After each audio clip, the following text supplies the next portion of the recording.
C'est un métier passionnant et donc il faut être passionné et curieux et persévérant.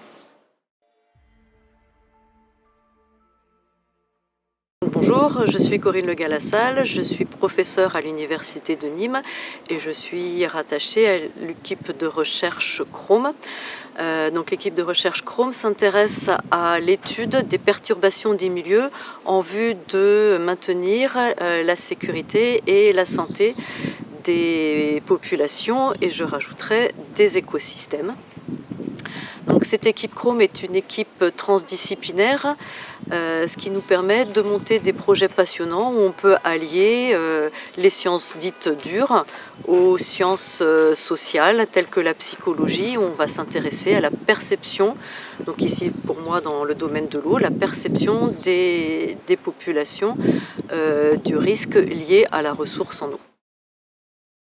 Alors j'ai commencé par faire une école d'ingénieur, INSA, où j'ai fait de la physique et de la chimie. Et j'ai ensuite, au moment du DEA, souhaité bifurquer vers une thématique plus proche de l'environnement et j'ai choisi de faire le DEA national sur les ressources en eau. Suite à ça, j'ai fait une thèse à l'université de Paris-Saclay sur la datation des eaux souterraines dans les grands aquifères au sud du Sahara. Ensuite, pour mon postdoc, je suis partie en Australie. J'ai travaillé sur la problématique de la salinisation des eaux souterraines et j'ai ensuite pris un poste de maître de conférence à l'université de Flinders à Adélaïde et là j'ai continué à travailler toujours en lien avec la problématique de la ressource en eau en Australie, qui est un pays semi-aride avec de gros problèmes de gestion de la ressource.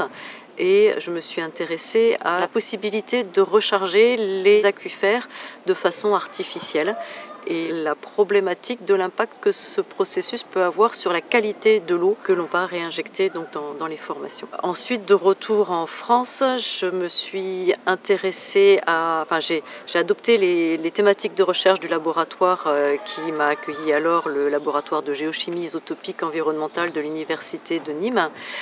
Et les thématiques de ce laboratoire étaient l'étude de la faisabilité du stockage des déchets nucléaires en formation géologique profonde. Et donc là, je me suis intéressée sur le volet donc eau souterraine et l'étude de la capacité des eaux souterraines à mobiliser les radionucléides dans l'éventualité d'une rupture des barrières de confinement des zones de stockage. Et donc depuis à l'université de Nîmes, j'ai développé d'autres thématiques de recherche plus environnementales sur le fonctionnement des nappes d'eau et leur qualité par rapport à la pollution possible de pesticides et de contaminants émergents, ce qui s'inscrit directement dans les thématiques de recherche de l'unité de recherche Chrome actuelle. La volonté de travailler sur quelque chose qui soit utile, d'avoir du sens et de quoi plus utile que la ressource en eau et être capable de gérer et bien partager cette ressource entre les populations et les écosystèmes. Alors c'est un métier passionnant, c'est un métier d'enseignant et de chercheur, donc il y a deux volets, il y a le volet formation. Alors dans ce cadre-là, l'université de Nîmes a un objectif de professionnalisation fort et c'est ce qui m'intéresse dans ce volet de formation, c'est d'amener les étudiants vers un métier. Et donc ça c'est un challenge que je trouve très intéressant. Et puis il y a le côté recherche qui lui est aussi passionnant parce qu'on s'investit dans des thématiques et des problématiques qui nous intéressent, que l'on choisit plus ou moins et qui du coup a un vrai sens pour la société. Oui, alors on parle beaucoup actuellement de la réutilisation des eaux usées.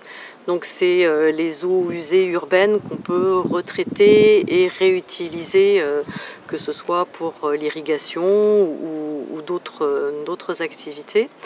Alors il y a une petite anecdote qu'il faut savoir, c'est que si vous allez à Londres par exemple, il est dit que si vous buvez l'eau du robinet, donc l'eau qui est alimentée par la Tamise, cette eau est rejetée dans le système, revient à la Tamise et va être rebue une deuxième fois et jusqu'à 6 fois comme ça avant d'atteindre l'estuaire.